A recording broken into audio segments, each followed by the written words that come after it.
Hello, everybody. I'm Cherish. And I'm Joy. And we're Two Tools Musicals. And we saw New York, New York. We did, though. We did. Just not today. Yeah. Well, last week. Not recently. 2 weeks ago. What? No, last week. Last week. Yeah. We saw That Outlaw. Yeehaw. Let's go rob us a train. That's literally what he said, right? I think so. It was a come on, fellas, let's rob us a train. First of all, I had no idea what in the world The Outlaw was about. Nope. I do like cowboy culture. This is not cowboy culture. Outlaw culture. Yeah, I mean, which is it's a little bit tied into cowboy culture a little bit, I guess. And, I love a good historical setting. So that was fine. I just had no idea what we were going to watch. And apparently it's based on a true story, a true person. Like that, yeah. Like, what? What? Right. So, Dead Outlaw tells the story of Elmer McCurdy. Mm-hmm. And fun fact, we share the same birthday. We do. Except he was born almost a century before us, yeah. About 85 years? No, 75 years before? No, 80? 90. Like 90 years before us. Mm-hmm.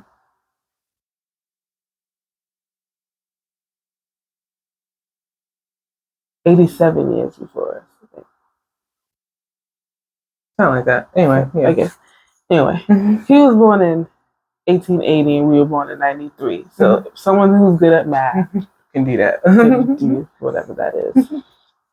So, because 1893 would have been 100 years. Mm-hmm. So, and then 83 would have been 10. Mm-hmm. And then 80, 13. So he was born. So,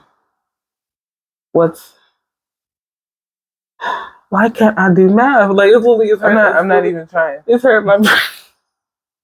You just want to talk about his birthday. Yeah. Anyway, it's about Elmer McCurdy, and he was a famous outlaw back in the early 20th century. Not a great one. Not a great one. He wasn't very successful. I think his notoriety is from actually being kind of bad at it, and also what happens after his subsequent capture and death. I felt a little bad for him. Because they get into his early, his home life. And I was like... Very brief moment in the show. Yeah. And I was just kind of like, yeah, that does kind of suck. And it's just kind of like... And it's so interesting how, an accident could change his life that way. Mm-hmm. And it's just like... So we find out that his parents are not actually his parents. He's related via his father, which is really his uncle, I believe. Mm-hmm. Because his father's sister, was had a dalliance with a uncle, a cousin. Was he? No, he was like a ranch hand or something. No, he was family. Was he? He was family. Ew. I think he was family. That's what they said. Ew. Yeah. But I thought he was someone who worked on, and she kind of. No. Anyway, so I mean, they don't tell us. I mean, I don't know if they were in love or what, but basically, she was young, and obviously, she wasn't married to his father, and so his mother and father, took him in because they had just gotten married, and they were raising him as their son until the father dies tragically in a car accident. He's a doctor, and the mother is just basically, we have our own child. You can go back. You can go live with your real mother now, and who is your aunt. Yeah, and that kind of messed with him a little bit. And this poor woman, I imagine she had she never raised him as his son, and then she's kind of thrust into her life. And I don't think she was a bad person, but she obviously something was missing. But and he rebels all children do, and he just ends up becomes an alcoholic.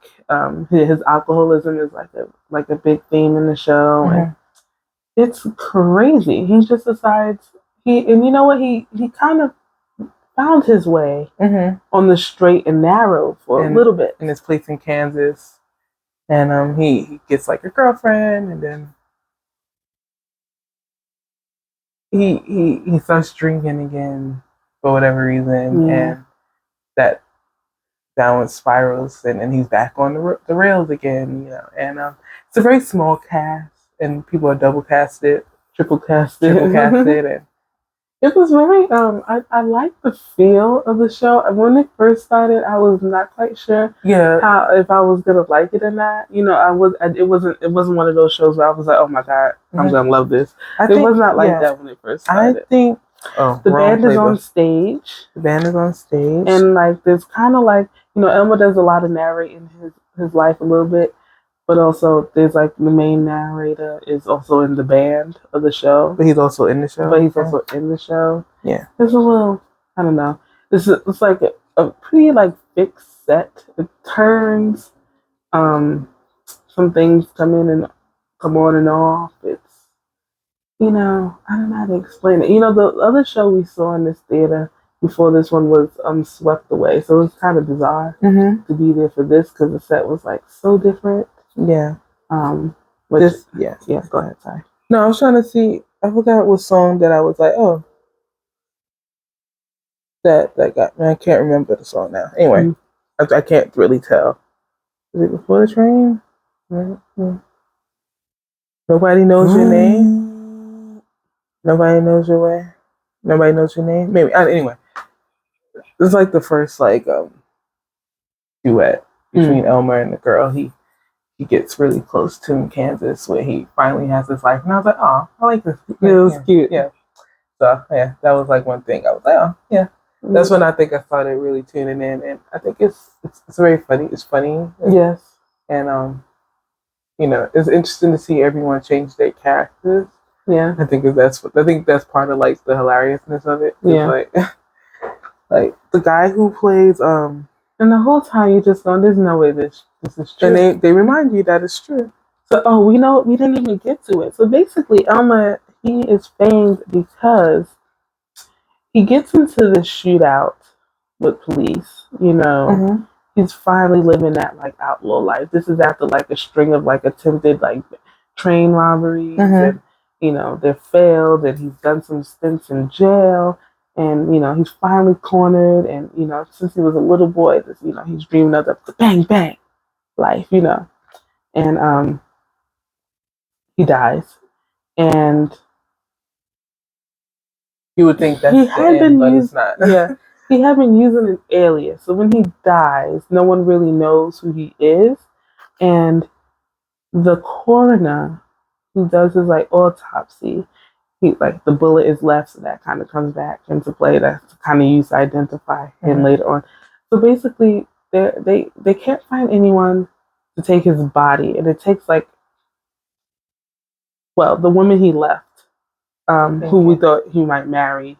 I don't know why we thought it would turn into like a love story. I thought it was when it ended. I was like, oh no. She comes to claim his body, but because she's not kin, she's not his wife or anything. She's not allowed to take it. So he's just there. And this in the what do they call them? Funeral. Yeah, basically. And the coroner's like, I know he's spending money trying to get, trying to find his like peoples, and he was like, this man's gonna have to pay us back somehow.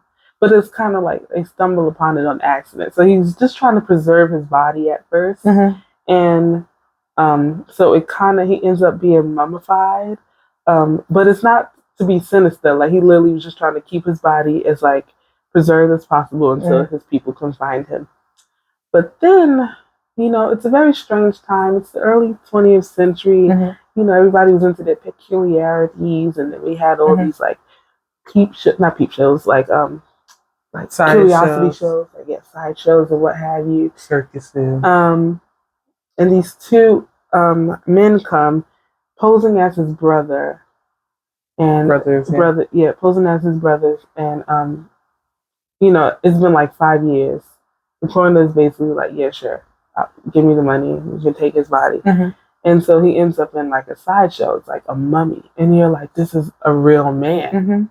This is he was at one point. But even before that, they were paying the the coroner to see his body. Oh yeah, yeah. Like the townspeople like coming by to like see his body and like yeah. It was they like put him in a box, propped him up with the gun. You know, they were like he's an outlaw, and it was like, and it's so like you will not believe how this man's body was bounced around for years upon decades.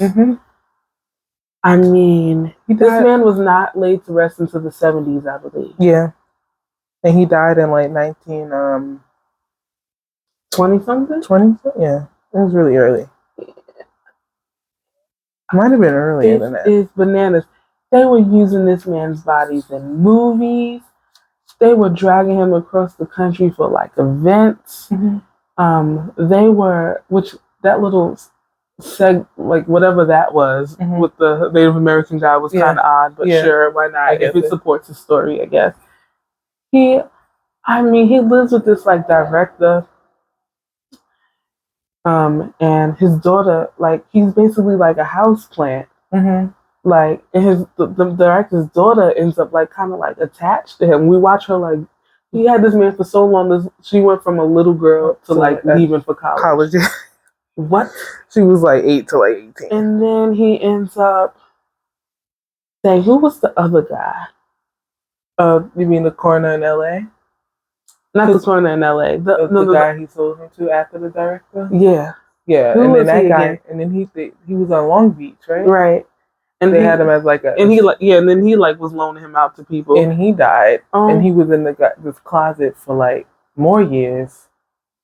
Must have been like 20 years. Cleaned him out of the closet, and then and then they went to use him for like this attraction in LA, this ride, and someone went to move his body, and his arm broke off or something, and the guy realizes that this is a real person, it's not a prop, and they call like the authorities, and that's how he ends up with like the famous like this coroner, what is it? The coroner who's a real person, Noguchi. Yeah, actually Thomas. Yeah, I think it's Thomas. Coroner Noguchi, that's what it says here. Oh. The guy's name is Tom, though. No, but I think that's what his name in the show was, Thomas Noguchi. Thomas Noguchi.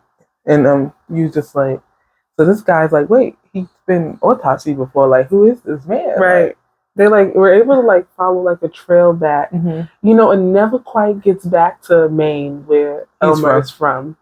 So they never quite really figure out who he is, but they do recognize that he was like this like outlaw, and he died in like a shootout in Kansas way back when. Oklahoma, excuse me. It was, and they were like, just in the coroner Noguchi is like, this man needs to be put to rest, and people need to leave his body alone. Yeah, and he's like, we're gonna cremate him, and this group from Oklahoma just steps in and is like, oh no, let's bury him. In Oklahoma is where he died. Like he was, Oklahoman basically. He died here, and Noguchi's like, well, if he, and this is true, you can have his body on like one condition, like you encase it underneath like 6 feet of like concrete because this man's soul needs to rest. Yeah, they don't want anyone disturbing his body anymore. His peace anymore. And so that's basically how it ends. And I really like the music for the show. Yeah, I wasn't like sold when it first started, but it did have a couple of bops. I'm not even gonna lie. Yeah. It was very, and one of my, it's very, I don't know if quirky is the word for this show, but I do love the style of storytelling that it did. I didn't mind the 4/4 breaking. I heard some complaints about that. They thought it wasn't necessary, but I don't think it was that crazy. No. And I mean, we set through Shucks, so. Right. Which honestly, the guy from Shucks is in this play. So. Yeah. The play musical, and I liked it. I really liked it. I think I would sit through it again. Yeah, I think if only just to hear Thomas Noguchi's song. Yeah, like it's so, and you said it like it's so bizarre. Everyone gets like a song that kind of like showcases like their skills, right? Like, yeah, I would say like there's only one female in the cast, and she has to hold it down for like every female character. Like Eddie Cooper's in it, and like his range is really great because he can be like a really deep baritone. You know, we're simple people. They had a train. Works for me. All I got here was the whistle, and I'm like, it's a train. Yeah, I mean the set was the set's very minimal. It's just like the band spots, and yeah, it doesn't take up much of the stage. It's actually they turn it every so often. Yeah, and then there's some stuff on the wall a little bit, but otherwise it's a very very basic set. Like I don't think the show cost that much to build. It's not the most expensive show on Broadway. We saw like one of the most expensive shows on Broadway a few days, like yesterday. So I was like, what we saw? It was like Gypsy, but you talk about Stranger Things. Yeah, that was expensive show. You could see the money. Yeah, I don't know. I really enjoyed it. I think you guys. I mean, if you guys want to like take like a, I don't know if I would call it a risk, but if you want to see something a little bit different, yeah, I would go see Dead Outlaw. Yeah. I would. Yeah. I can recommend it. Yeah, the music was nice. I hope they get a cast recording. 2 out of 2 theater twins approve. Yeah, I feel like when they do that for like toothpaste and stuff, they be like 7 out of 10 dentists approve. You'd be like, oh, yeah. Why didn't the other 3 like it? Yeah. Yeah. And there's no intermission, so it's a pretty fast show. Oh my God. It was, let me tell you guys, it started at 7, and it was no intermission. No, it started at 8. I'm lying. It started at 8. Yeah. But we were out of there as well for intermission. So it was nice. We had great seats. We were in like row C, I believe, which is, I think it was like the 4th row. Third row? Third? Was it like an A? Was it A, B, C? 4th row. I don't know. But we were very close. And we were center. But close to the aisle. Center? Close to the aisle. On the aisle. We were in the center orchestra, but we were closer to the aisle. That's what I mean. I was like, we weren't at center in a row, but I mean, we were there for Shuck. We were literally in the front row. We swept away. Swept away. Like, no, yeah, Shuck. We were at the back. Yeah. But I liked it. I don't know what else to say. It was gonna play, but it was kind of cute. The purple with the red effect. Like I don't like. It's purple. Here for it. Yeah, it's purple. Oh, it's not. It's purple. Oh, I didn't realize it was purple. It's like an aubergine.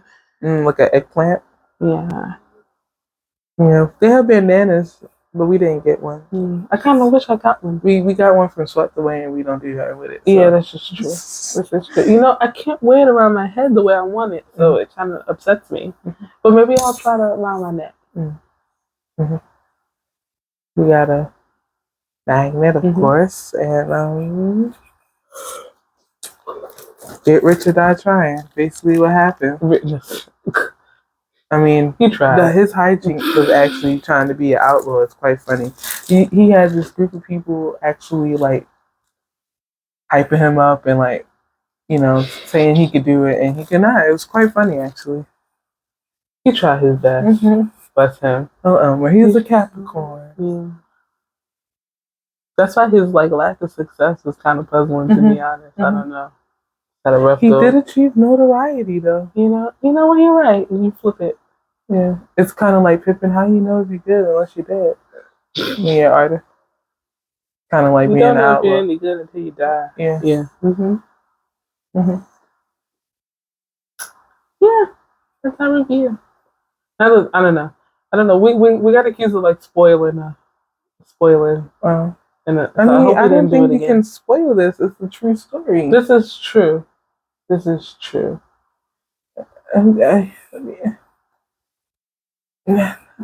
don't think we spoiled the show in our Smash Review because we told them what didn't happen in the right.